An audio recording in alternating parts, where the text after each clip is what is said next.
جہلمی صاحب نے جو غلطی کی ہے وہ میں بیان کرنا چاہتا ہوں۔ جہلمی صاحب نے غلطی یہ کی ہے کہ ان کا جو نظریہ ہے کہ ذات الباری میں اقانیم ماننا تو بڑا شرک ہے، اور غیر اللہ کو الہ ماننا جبکہ وہ مخلوق الہ ہو یہ چھوٹا شرک ہے۔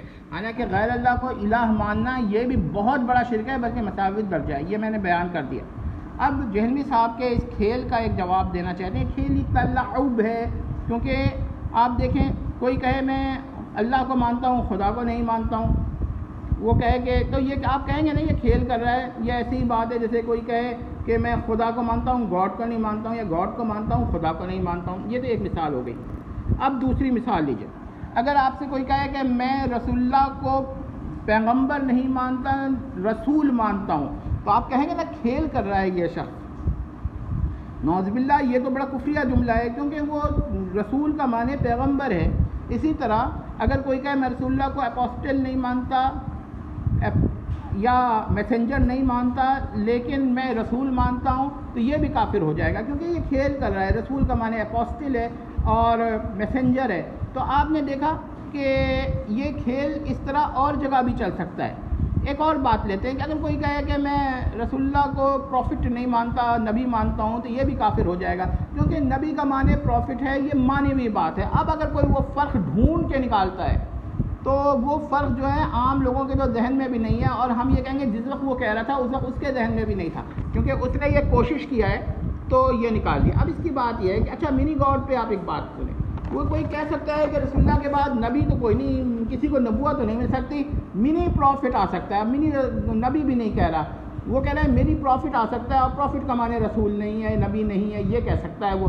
اب اس طرح کی باتیں کر کے وہ کوئی نقطہ نکالے لغت سے دیکھے، اور کوئی نقطہ نکال لے کہ بھئی پروفٹ کا ایک معنی ایسا بھی ہے جو نبی پہ صادق نہیں آ رہا، تو پھر آپ مجھے بتائیں کہ جس وقت وہ یہ جملے کہہ رہا تھا اس وقت لوگوں کے ذہن میں تھا، اس وقت وہ گمراہ کرنا چاہ رہا تھا۔ جب اس شخص پر شدید اعتراض ہوا تو اس نے یہ نقطہ نکال لیا۔ یہ اسی طرح کی بات ہے، کوئی کہے کہ میں نماز کو منکر ہوں 5 وقت کی، اب وہ کوئی کہے کہ بھائی یہ تو کفر ہے، وہ کہے بھائی میں صلاۃ کا قائل ہوں صلاۃن، لیکن یہ میں نماز کا منکر ہوں کہ نماز جو ہے وہ فارسی کا لفظ ہے۔ بھائی صلاۃ کو عربی کا لفظ ہے، اور اس کو فارسی میں نماز کہتے ہیں، اردو میں بھی کہتے ہیں، حتیٰ کہ سندھی میں بھی کہتے ہیں۔ تو یہ جو لفظ ہیں اس کے آلٹرنیٹو متعین ہو چکے ہیں، آپ اس کا انکار کر کر کے نئے نئے معنی نکال رہے ہیں اور اس سے اپنے کفریات کو بچانا چاہ رہے ہیں۔ اس لیے میں آپ کو ایک اور مثال دیتا ہوں کہ کوئی کہے کہ میں قرآن کو کتاب اللہ مانتا ہوں اللہ کتاب نہیں مانتا، اب وہ کہے پھر یہ کہے کہ اردو میں لفظ کتاب کا معنی کچھ اور ہے، عربی میں لفظ کتاب کا معنی کچھ اور ہے،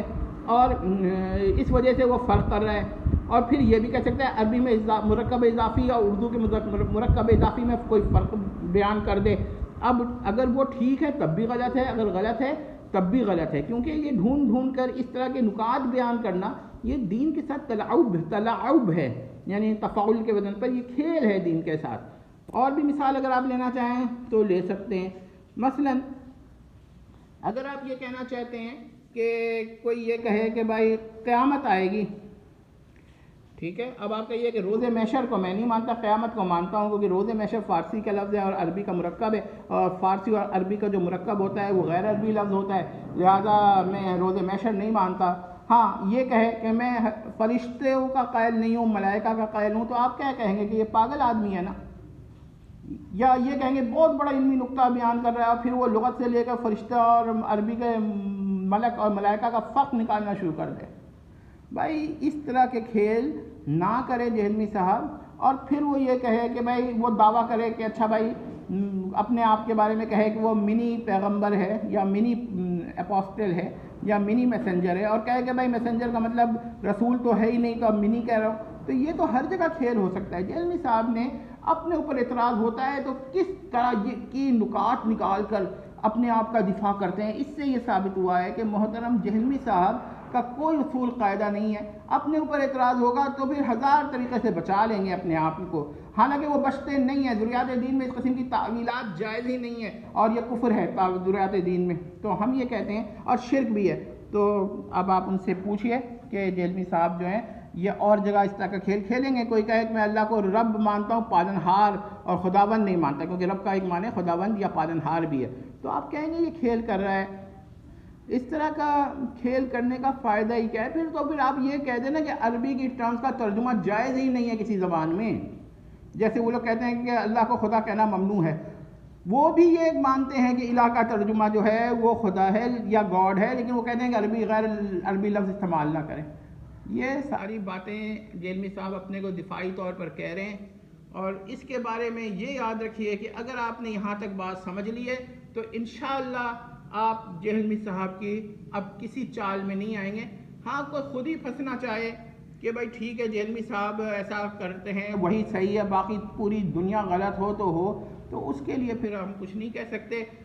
باقی جو لوگ عقل و شعور رکھتے ہیں اور جو صحیح معنوں میں اصلی علمی کتابی ہیں، جو لغات کو دیکھتے ہیں، مسائل کو سمجھتے ہیں، وہ کبھی بھی جیلمی صاحب کے طریق پر نہیں چلیں گے. والسلام. تمت.